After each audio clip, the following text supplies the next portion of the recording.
इस वीडियो में fault trace करने की डीप इन्फॉर्मेशन आप लोगों के साथ शेयर की जाएगी।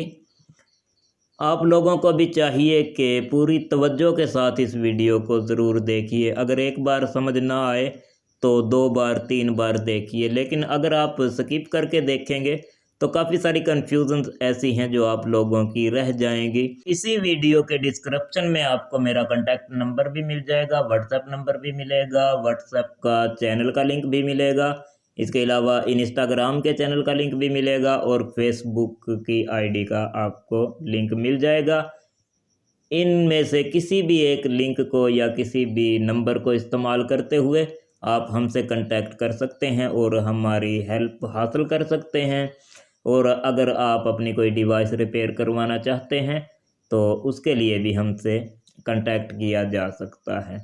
आपसे गुजारिश है कि हमारे चैनल को ज़रूर सब्सक्राइब करें और कम से कम एक लाइक ज़रूर कर दिया करें।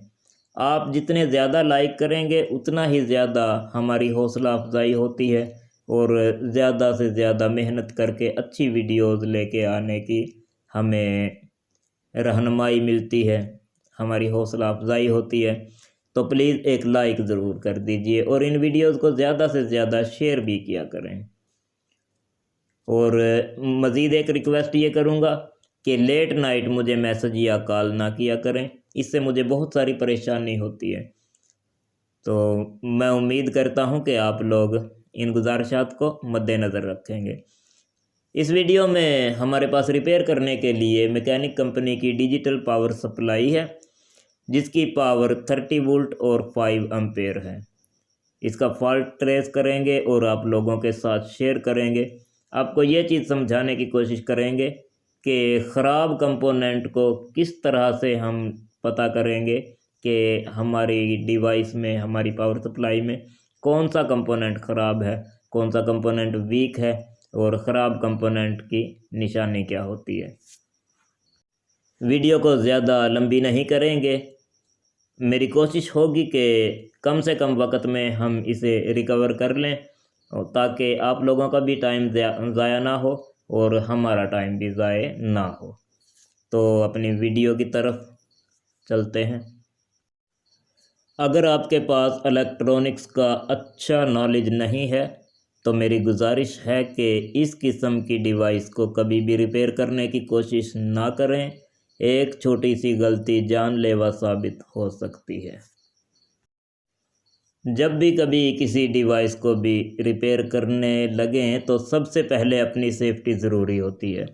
ख़ास तौर पे अगर आपके पास कोई बंदा अपनी डिवाइस रिपेयर करने के लिए लेके आया है, उससे उसकी हिस्ट्री ज़रूर मालूम करें और मेन पावर सप्लाई देने से पहले आपको चाहिए कि मल्टीमीटर के साथ ये चेक करें कि वो शॉर्ट तो नहीं है। कभी कभी ऐसा भी होता है कि डिवाइसेस ये मैकेनिक लोग खुद ही इनको रिपेयर करने की कोशिश करते हैं और मेन पावर की जो तार है वो कभी बॉडी के साथ भी नीचे गिरी हुई हो सकती है, जिससे इसकी केसिंग के अंदर करंट आ जाए और उस सूरत में अगर आप इसको पावर देंगे तो आपको इलेक्ट्रिक शॉक लगने का ख़तरा होता है।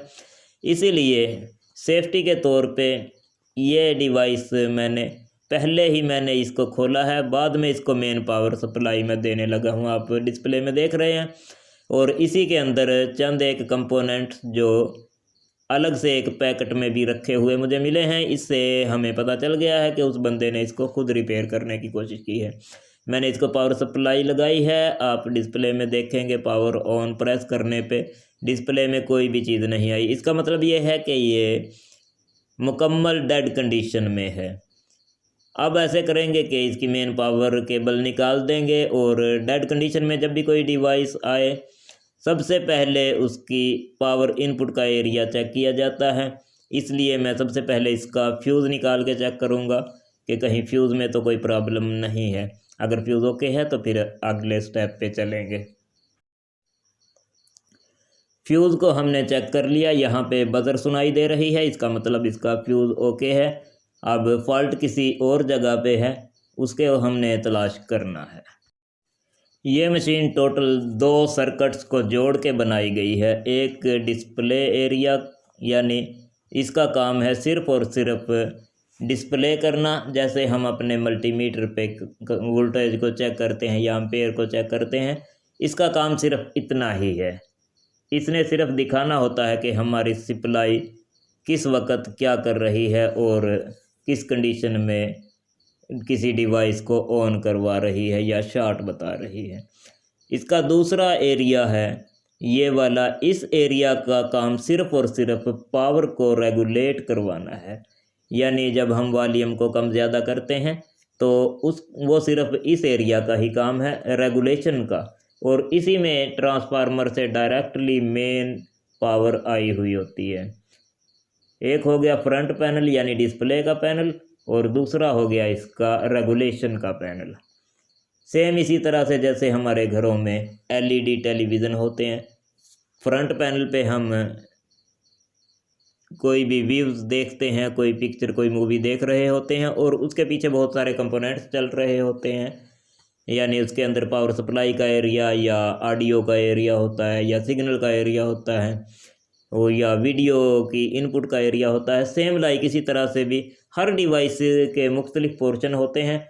हमारा काम सिर्फ़ और सिर्फ उन पोर्शंस को समझना होता है। जैसे कि हमारे टेलीविज़न में आवाज़ नहीं आ रही होती, तो हमें ये समझना होता है कि ये किस एरिया का फॉल्ट हो सकता है। लाजमी तौर पे वो ऑडियो एम्पलीफायर का एरिया हो सकता है। ये पावर सप्लाई ऑन ही नहीं हो रही, तो ये फ्यूज़ से लेके मेन पावर केबल से लेके और ट्रांसफार्मर तक आएंगे। इसलिए मैं आपको दिखा देता हूँ। इसके अंदर जो एक ट्रांसफार्मर यूज़ हुआ है, इसके डिफरेंट आउटपुट्स हैं। 0 वोल्ट यानी कॉमन, 9 और 24, उसके अलावा 36 वोल्टेज। ये टोटल 3 किस्म के पावर आउट करने के लिए ये ट्रांसफार्मर लगाया हुआ है। यहाँ पे हम देखेंगे 9 वोल्ट पे हमने चेक कर लिया, इस पे 9 वोल्टेज आ रहे हैं। और ये डिस्प्ले में मैं आपको अच्छे से दिखा देता हूँ। 9 वोल्ट को हमने चेक कर लिया, यहाँ पे 24 वोल्टेज आ गए, और इसके अलावा यहाँ पे 40 वोल्टेज आ गए। 36 वोल्टेज वहाँ पे मेंशन किए हुए हैं, और 40 वोल्टेज यहाँ पे डिस्प्ले हो रहा है। ट्रांसफार्मर में इस तरह से होता है। मिसाल के तौर पे अगर हम 12 वोल्ट का ट्रांसफार्मर वाइंड करेंगे तो उसमें 13-15 वोल्टेज आ सकते हैं। ये कोई इतना बड़ा इशू नहीं होता, 1-2 पॉइंट का ऊपर नीचे हो जाया करता है। सबसे पहले हम अपने डिस्प्ले पैनल को ऑन करके देख लेंगे कि हो सकता है कि डिस्प्ले पैनल ही बंद हो, लेकिन मैंने इसको जैसे ही पावर लगाई, फ्रंट पैनल पे वोल्टेज के एरिया में 0-0 शो हो रहे हैं, लेकिन एम्पेयर के एरिया में डैश शो हो रहे हैं। इसकी जब मेन स्ट्रिप रेगुलेशन एरिया के साथ अटैच करेंगे तो ये फ्रंट पैनल पावर ऑफ हो जाएगा, जिसका मतलब ये है कि रेगुलेशन के एरिया में कोई चीज़ शॉर्ट है। और बाकी हमारा रह गया रेगुलेशन का एरिया। एक बार मैं रिपीट कर देता हूँ। फ्यूज़ को हमने चेक कर लिया, ट्रांसफार्मर को चेक कर लिया, डिस्प्ले पैनल को चेक कर लिया। अब हमारा रेगुलेशन का एरिया रह गया। इसके अंदर यानी ये आखिरी पोर्शन था, लाजमी तौर पे फॉल्ट हमें इसी एरिया में मिलेगा। रेगुलेशन के एरिया को रन करवाने के लिए 12 वोल्ट की ज़रूरत होती है, और हमारे पास ट्रांसफार्मर जो है वो 24 वोल्टेज का है। 24 को 12 वोल्ट में कन्वर्ट करने के लिए ये वाला कंपोनेंट लगा हुआ है, जिसका नंबर है 7812। और बाज़ जगह पे यही कंपोनेंट दूसरे नाम से होता है, जो कि हो सकता है 78L12, इस तरह से हो सकता है, बल्कि इसी तरह से ही होता है। तो इसको आप नोट फरमा लीजिए। हम इसको चेक करेंगे। इसकी फर्स्ट पिन इनपुट की है, यहाँ पे 24 वोल्टेज आ रहे हैं, और इसकी जो थर्ड पिन है लास्ट वाली, इसके ऊपर हमें 12 वोल्ट मिलने चाहिए। यहाँ पे आप देखिए ये माइनस में आ रहे हैं, और वो भी एक जगह पे रुके हुए नहीं हैं, कम ज़्यादा हो रहे हैं, कभी ज़्यादा कभी कम, इस तरह से हो रहे हैं। ये 7812 जो है ये ख़राब है, ये 12 वोल्ट आउटपुट नहीं कर रहा। ये कंपोनेंट चेक हो गया। ये तमाम चीज़ें नोट फरमाते जाएं, ताकि आपको मुस्तकबिल में कभी भी रिपेयर करना पड़ जाए तो आपको कोई परेशानी ना हो। 7812 ने कन्वर्ट करके इस ट्रांजिस्टर के ऊपर 12 वोल्ट भेजने होते हैं। इसको भी हम चेक कर लेंगे। इसको हम इस तरह से यहाँ पे डीसी वोल्टेज शो हो रहे हैं, हालांकि इस वक्त मैंने पावर उतारी हुई है। मैंने पहले भी एक बार बताया था कि फॉल्ट ट्रेस करने के लिए मैनुअल सिलेक्शन वाला मल्टीमीटर होना चाहिए। ये देखिए, ये बिल्कुल हमें क्लियरली बता रहा है कि ये कंपोनेंट ख़राब है। अगर हम इसे ऑटोमेटिक वाले मल्टीमीटर पे टेस्ट करते रहते तो इसने हमें कंफ्यूज किए रखना था। लिहाजा मेरी सजेशन यही है कि जो न्यू टेक्नीशियन है उन्हें चाहिए कि ये वाला मल्टीमीटर इस्तेमाल करें जो आप डिस्प्ले में देख रहे हैं। ये ओपन शो हो रहा है, यानी कोई भी चीज़ मल्टीमीटर पे शो नहीं हो रही, जिसका मतलब है कि ये ट्रांजिस्टर भी ख़राब है। ये दो अदद कंपोनेंट हमने इसमें ट्रेस कर लिए। इनको हम तब्दील करेंगे और ऑन करके देखेंगे हमारी पावर सप्लाई ऑन होती है कि नहीं होती। फॉल्ट वाले दोनों कंपोनेंट हमने तब्दील कर दिए हैं। यहाँ पे देखिए 0 शो होने लगे हैं, जबकि पहले इसकी कंडीशन ये थी कि जब हम पैनल को अलग से पावर देते थे तो यहाँ पे 0 शो होते थे, लेकिन जब हम मेन स्ट्रिप लगाते थे तो ये मेन इसका फ्रंट पैनल भी बंद हो जाता था, जो कि हमें ये दिखाता था, ये शो करता था कि ये पावर सप्लाई मुकम्मल तौर पे डेड है। तो अब आप देख रहे हैं हमने इसकी मेन स्ट्रिप को भी लगा दिया है और फ्रंट पैनल बंद होने के बजाय यहाँ पे 0 शो हो रहे हैं। आप ये सोच रहे होंगे कि ये वोल्टेज क्यों शो नहीं हो रहे और यहाँ पे 0 क्यों शो हो रहे हैं। इसकी मेन वजह यह है कि हमने इसका मेन वॉल्यूम का एरिया इसके साथ अभी नहीं लगाया। उसके लिए हमें ये सर्किट को इसकी केसिंग के अंदर ले जाके इसको मुकम्मल तौर पे फिटिंग करना पड़ती, जो कि टाइम ज़ाया होने के खदशात थे। तो हम ऐसे करेंगे, एनालॉग मल्टीमीटर ले लेंगे। ये वाला मल्टीमीटर जो पुराना है आप देख रहे हैं, मैंने इसकी वॉल्यूम वाले इंटरफेसिस पे इसको जब लगाया है तो यहाँ पे 47 वोल्टेज और 41 भी शो हुए थे। इसी तरह से जब हम इसकी सिलेक्शन को कम ज़्यादा करेंगे रेजिस्टेंस मोड पे तो यहाँ पे फ्रंट पैनल पे वोल्टेज शो होंगे। इसकी वजह यह है कि इस मल्टीमीटर के अंदर रेजिस्टेंस यूज़ किए हुए होते हैं, ये पुराने जो एनालॉग मल्टीमीटर होते थे। तो इसको यहाँ से रेजिस्टेंस जा रही है जो कि वोल्टेज को कम या ज़्यादा करके दिखा रही है।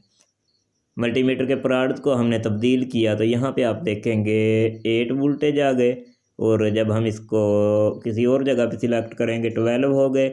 इसी तरह से जब हम इसको कम ज़्यादा करते जाएंगे तो यहाँ पे वोल्टेज भी कम या ज़्यादा शो होते जाएंगे। अब इसका ये मतलब हुआ कि हमारी पावर सप्लाई बिल्कुल ओके है। हम इसको फिटिंग करेंगे और उसके बाद इसको इस्तेमाल कर सकते हैं। लेकिन अगर आपके पास इस किस्म का मल्टीमीटर नहीं है तो और आपको ये सर्किट चेक करना पड़ जाए तो उसके भी एक सोल्यूशन है, वो हम आपके साथ शेयर कर देते हैं। कोई भी रेजिस्टेंस हम अपनी लैब से उठा लेंगे जिसकी वैल्यू 10K से कम होनी चाहिए। उसको वॉल्यूम के इंटरफेस के साथ जब हम टच करेंगे, फ्रंट पैनल पे आपने नोट करना है, यहाँ पे आप देखिए 36 वोल्टेज शो हो रहे हैं। इसी तरह से अगर आप किसी और वैल्यू की रेजिस्टेंस लगाएंगे तो ये वोल्टेज भी कम या ज़्यादा होके आपके सामने नज़र आएंगे। अब इसको हम बॉडी के साथ इसकी बॉडी के अंदर फिट कर देंगे। रेजिस्टेंसेस की वैल्यू हम अगर तब्दील करते जाएंगे, यहाँ पे वोल्टेज भी तब्दील होते जाएंगे, लेकिन ज़्यादा टाइम ज़ाया नहीं करेंगे। इसको बंद करते हैं और आपके साथ इसका रिज़ल्ट शेयर करेंगे। अगर आपको हमारा काम पसंद आया हो तो एक लाइक ज़रूर कर दीजिएगा। अपने दोस्तों के साथ वीडियो को शेयर ज़रूर कीजिएगा। मैंने इसकी केसिंग के अंदर इसको फिटिंग कर दिया है चेकिंग के लिए। जब भी किसी मशीन को चेक करना हो, वॉल्यूम्स को एक बार मुकम्मल तौर पे बंद कर देना चाहिए। यहाँ पे हम मल्टीमीटर लगाएंगे। खाली इसके फ्रंट पैनल पे आपने मुनहसिर नहीं होना, हमने ये चीज़ नोट करनी है कि जितना इसका फ्रंट पैनल दिखा रहा है उसी के मुताबिक वोल्टेज आउटपुट होने चाहिए।